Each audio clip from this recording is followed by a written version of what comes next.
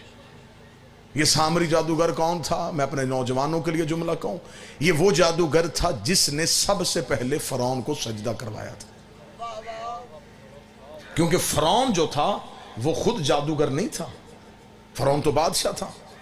فرعون کے دربار کا جادوگر تھا یہ سامری. یہ جادو کرتا تھا، قوم کو مجبور کرتا تھا فرعون کو سجدہ کرنے پہ. یعنی کہ اس کے جادو کے ڈر کی وجہ سے لوگ فرعون کو سجدہ کرتے تھے. یعنی کہ جس کی وجہ سے فرعون کو سجدہ ہوتا تھا وہ پار آ گیا، اور جس کو سجدہ ہوتا تھا وہ غرق ہو گیا. اب حضرت موسیٰ نے جب دیکھا کہ سامری بھی پار آ گیا، حضرت موسیٰ نے سامری سے پوچھا سامری تو یہاں کیسے پہنچا؟ نبی بھی تھے، جانتے بھی تھے، اب اقرار کروانا تھا کہ زمانے کو پتا چلے تاکہ اللہ قرآن میں یہ لفظ لکھ دے. لیکن جملہ سنیے گا اور موضوع پھر کھل جائے گا. جس موضوع پہ بات ہو رہی ہے اس موضوع پہ پھر ایک دلیل آنے لگی. حضرت موسیٰ نے کہا فرعون کے اس سامری جادوگر سے کہ تو پار کیسے آ گیا؟ اس نے ہاتھ باندھ کے کہا اے موسیٰ میں نے آخری وقت میں امام تبدیل کر لیا تھا.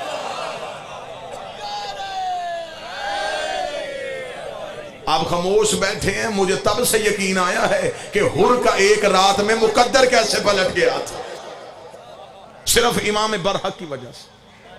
حضرت موسیٰ نے کہا تو پار کیسے آ گیا؟ اس نے کہا اس لیے کہ میں نے امام تبدیل کر لیا. موسیٰ نے کہا کیوں امام تبدیل کیا؟ تو چلا تو گھر سے فرعون کے پیچھے تھا، تو بتا معجزہ ظاہر ہونے سے پہلے میرے پیچھے آیا تھا یا بعد میں؟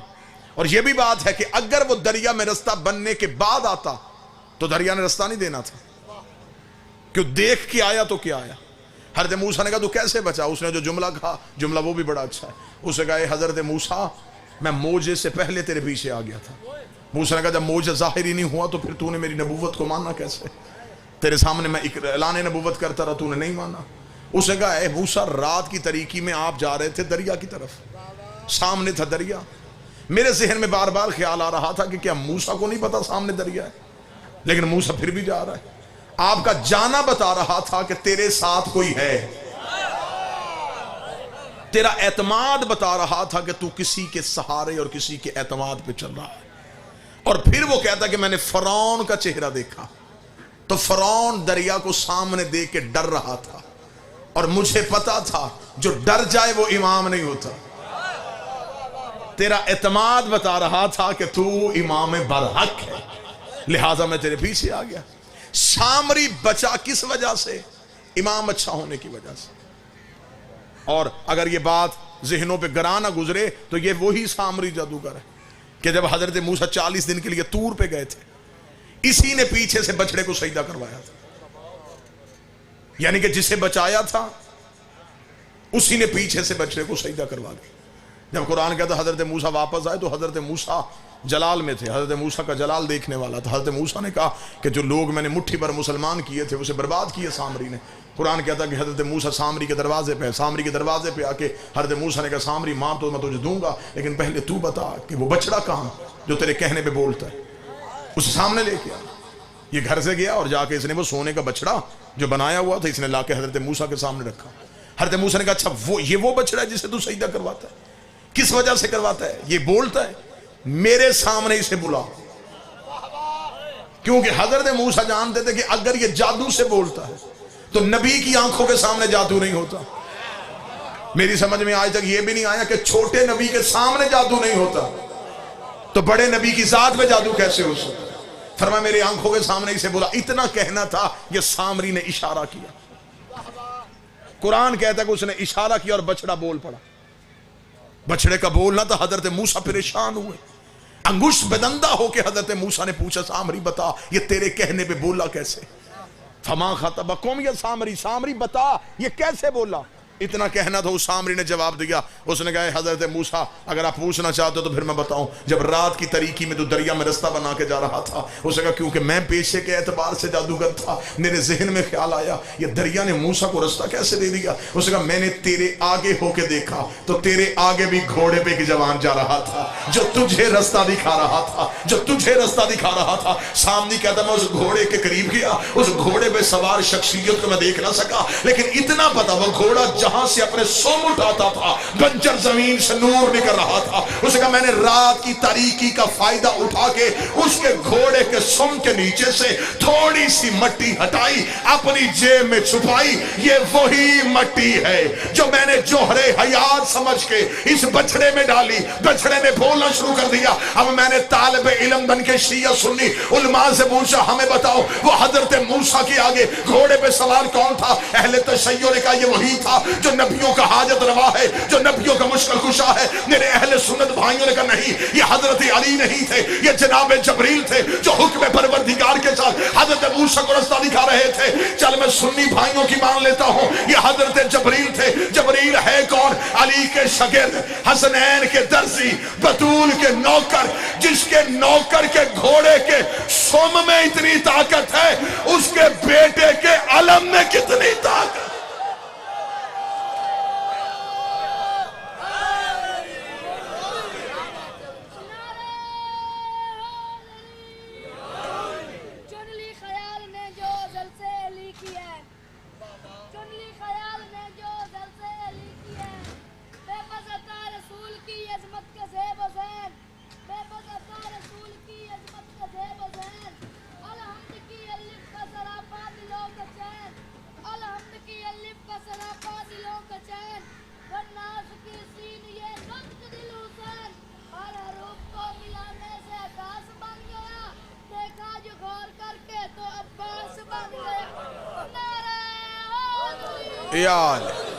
لصحبان عقل و فہم، اس کا مطلب ہے کہ ایک امام میں اتنی طاقت ہوتی ہے کہ وہ گنہگار کو پار کروا سکتا ہے۔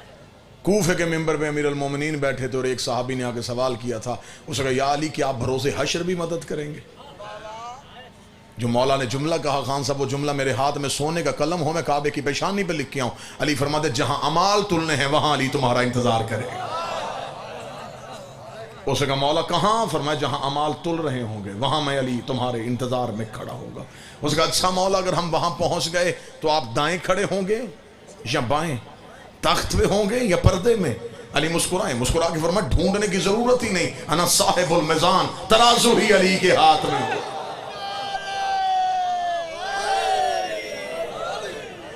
تول ہی علی رہا ہو۔ لہذا شیعہ اہل سنت میرے برادران، امام اسے بنائیے جو قبر میں اور حشر میں آپ کے اعمال کا وارث بنے۔ اس لیے خدا نے نماز، روزہ، حج، زکوٰۃ یہ سارے اعمال ہیں دین کے، یہ واجبات مذہب میں سے کوئی بھی مسلمان ایسا نہیں جو ان اعمال کے وجوب کا انکار کرے، لیکن ان سارے اعمال کا سوال ہونا ہے قیامت والے دن، اور قیامت سے پہلے بھی ایک کمرہ امتحان ہے جسے قبر کہتے ہیں۔ قبر میں اعمال نہیں پوچھے جانے، قبر میں پوچھا جانا ہے عقیدہ، من ربوں کا، من نبیوں کا، من دینوں کا، من قبلتوں کا، من اماموں کا۔ تیرا امام کون ہے؟ اگر قرآن چاہیے تو قرآن سر پہ لائیے گا، میں رکھ کے اعلان کرنے کے لیے تیار ہوں، قیامت کو اعمال اسی کے دیکھے جانے ہیں جس کا قبر میں امام والا جواب ٹھیک ہونا، کیونکہ جتنے بھی اعمال کیے گئے ہیں وہ اعمال کیے تو امام کی وجہ سے گئے نا۔ تو اگر امام ہی ٹھیک نہیں، خدا قرآن میں کہتا قیامت والے دن ایسے اماموں کو بھی بلایا جائے گا جو اپنے ماننے والوں کو دوزخ کی طرف لے کے چلے جائیں۔ اس کا مطلب ہے کہ امام بہتر بنانا چاہیے۔ اگر اعمال کی قبولیت چاہتے ہو، ہمارے پاس یہ 12 ہیں تو 12 کے 12 طیب ہیں، 12 کے 12 طاہر ہیں، 12 کے 12 سید ہیں، 12 کے 12 کے پاس اختیار پروردگار ہے، اور ان میں سے کسی ایک نے بھی اپنا آپ نہیں منوایا، انہوں نے اللہ ہی کو منوایا۔ مجھے جملہ یاد آ گیا، ایک بڑا مشہور واقعہ ہے مالک کے حوالے سے۔ ایک شخص نے آ کے خلیفہ کے دربار میں سوال کیا، اس نے کہا میں دہریہ ہوں، میں مسلمان ہونا چاہتا ہوں۔ اس کا ٹھیک ہے تو ہم تجھے کلمہ پڑھواتے. اس نے کہا نہیں کلمہ نہیں پڑھوانا, میرے سوال کا جواب دیں, میں اب بھی قبیلے سمیت مسلمان ہو جاؤں. انہوں نے کہا سوال کر. اس نے کہا میرا سوال یہ ہے کہ تمہارے قرآن میں ہے ان اللہ علی کل شیء قدیر, بے شک اللہ ہر چیز پہ قدرت رکھتا ہے. انہوں نے کہا جی بے شک یہ آیت بھی ہے اور ہمارا ایمان بھی ہے. اس نے کہا اگر اس آیت پہ تمہارا ایمان ہے تو اب میرا سوال ہے کہ کیا تمہارا اللہ کوئی اور اللہ بھی بنا سکتا ہے؟ اب اگر کہیں کہ نہیں بنا سکتا تو وہ کہے گا وہ علی کل شیء قدیر کیسا؟ ابھی تو تم نے کہا ہے کہ ہر شے پہ قادر ہے, تو پھر یہ ایک شے ایسی ہے جس پہ اس کی قدرت نہیں ہے. اور اگر کہیں کہ وہ بنا سکتا ہے تو وہ فوراً کہے گا وہ وحدہ لا شریک کیسا. تاریخ کا طالب علم ہوں, حکومت پریشان ہو گئی, 3 دن کا وقت مانگا گیا. 3 دن کے بعد دہریے کو دوبارہ بلایا گیا تو اس کے قتل کا فتویٰ آیا کہ اس کا سر تن سے جدا کیا جائے, اس نے مذہب کی توہین کی. جب جلاد کی تلوار اس کی گردن پہ آئی, اس نے حاکم نے کہا موت سے ڈرتا کیوں نہیں, مسکرا کیوں رہا ہے؟ اس نے کہا میں مر رہا ہوں, سوال زندہ ہے. ابھی میری لاش باہر پھینکے گا, لوگ پوچھیں گے کیوں مارا, تو وجہ بتائے گا. وہ وجہ ایک سے دوسرے میں, دوسرے سے تیسرے کان میں جائے گی. ایک دن میرا سوال مذہب بن جائے گا, میں اس مذہب کا بانی ہو جاؤں گا. پریشان تھی حکومت. یا مسجد کے دروازے سے علی کا نوکر سلمان اٹھا, اس کی کلائی تھام کے کہا میں تجھے اس کے دروازے پہ لے کے جاؤں جو وار سے قرآن ہے. جھکی ہوئی کمر کے ساتھ اپنی نگاہوں سے صراط مستقیم کا تعین کرتے ہوئے جناب سلمان دہلیز امیر المومنین کی طرف گئے. دہلیز امیر المومنین پہ سلمان نے بوسہ دیا. سجدہ دینے کے بعد جناب سلمان نبی رکے تھے, یہاں علی کی حجرے سے آواز آئی سلمان کیا دہریے کو بھی ساتھ لے آیا ہے؟ اتنا کہنا ہے دہریہ چند قدم پیچھے ہٹا. جناب سلمان کا سوال کا جواب کیوں لے کے جا رہا؟ اس کا جو ملنے سے پہلے مجھے جانتا ہے وہ جواب بھی جانتا ہوگا. اتنا کہنا تھا یہ امیر المومنین کے قدم گھر سے باہر آئے. اس نے علی کے قدموں پہ ہاتھ رکھا. اس کے پہلے جملے ہی پہ میں اپنی پوری تقریر قربان کر دوں. اس نے علی کے قدموں پہ ہاتھ رکھا. سوال کرنے سے پہلے میں سوال کو وضاحت کرنا چاہتا ہوں.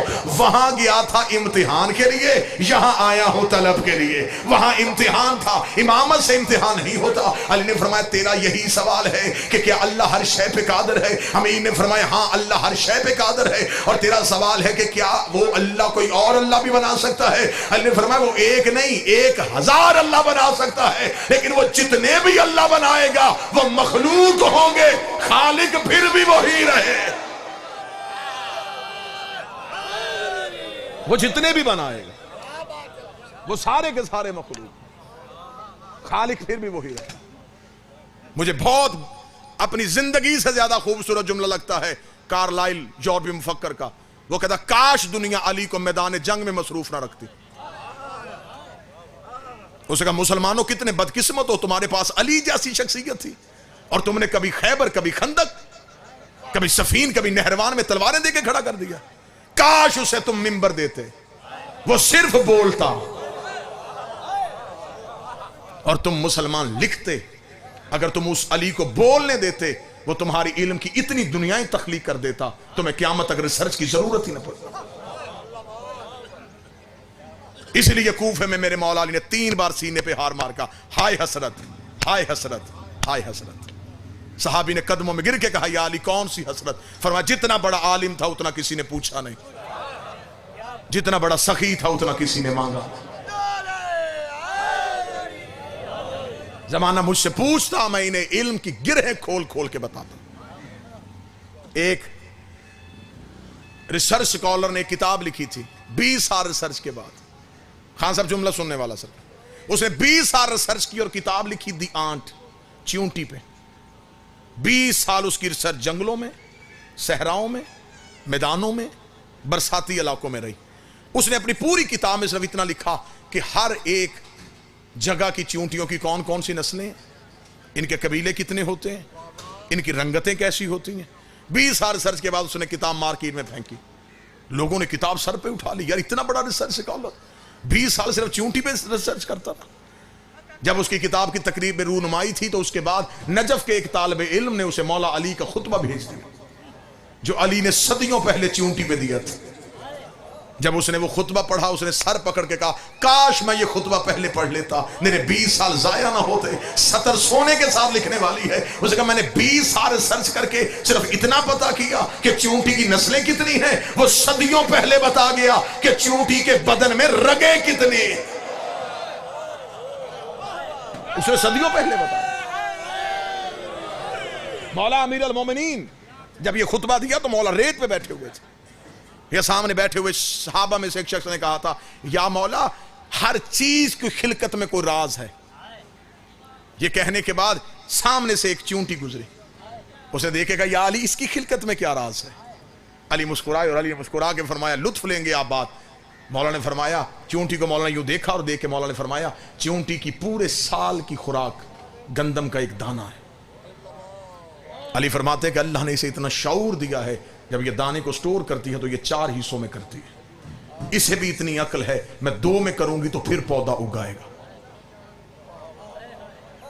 اگر یہ 2 حصوں میں تقسیم کرے تو پھر وہاں سے گندم کا پودا ہوگے، یہ اسے 4 حصوں میں تقسیم کرتی۔ مولا علی نے فرمایا کہ چونٹیوں کی ہر ایک قبیلے میں ایک ایسی چونٹی ہوتی ہے جسے اللہ اس قبیلے اس خاندان میں پیدا کرتا ہے اور وہ اس قبیلے کی امام ہوتی ہے۔ گفتگو ہے امام پہ تو آخری سطر سنیں گے۔ مولا فرماتے ہیں کہ چونٹیوں کے قبیلے میں ایک چونٹی اللہ ایسی خلق کرتا ہے، اس کی نشانی یہ ہوتی ہے رنگت اس کی ان جیسی ہوتی ہے، قد ان جیسا ہوتا ہے۔ علی فرماتے ہیں اس کے منہ کے اندر ایک خاص لعاب ہوتا ہے جو باقی چونٹیوں میں نہیں ہوتا، وہ اس قبیلے کی امام ہوتی ہے۔ چونٹیاں بھی اپنا امام خود نہیں بناتی، چونٹیوں کا بھی امام اللہ بناتا ہے۔ اور علی فرماتے ہیں یہ چونٹیاں جب بھی چلتی ہیں قطار میں کیوں چلتی ہیں؟ مولا نے فرمایا اس لیے کہ جب کسی جگہ پہ رہنے کی حدت یا شدت اتنی ہو جاتی ہے کہ وہ جگہ ان کے رہنے کے قابل نہیں رہتی تو پورا سال جتنی دیر وہ رہتی ہے اتنی دیر وہ امام دانے کے لیے بھی باہر نہیں نکلتا، وہ امام گھر میں رہتا ہے، چونٹیاں اس کے دانے کا بندوبست کرتی ہیں، لیکن جب اگلی جگہ کا تعین کرنا ہوتا ہے پھر چونٹیاں نہیں نکلتی، پھر اکیلا امام نکلتا ہے۔ دکھ لے کے جاؤں گا جو بندے ریسرچ کرتے اور پھر جملے پہ نہ بولیں، ہجرت جب بھی کرے امام کرتا ہے، اور وہ چونٹیوں کا سردار اپنے گھر سے نکلتا ہے۔ علی فرماتے وہ جہاں سے گزرتا ہے وہ لعاب پھینکتا جاتا ہے، جہاں اگلی جگہ وہ رہنے کے قابل ہوتی وہ وہاں جا کے بیٹھ جاتا ہے۔ چونٹیاں اس لعاب کو سونگتی ہوئی قطار میں چلتی۔ علی فرماتے اللہ نے چونٹی کو بھی اتنی عقل دی ہے، اسے بھی خبر ہے میں امام کے دیے رستے سے ہٹی تو بھٹک جاؤں گی۔ کاش مسند علم صرف علی کے لیے سجایا جاتا۔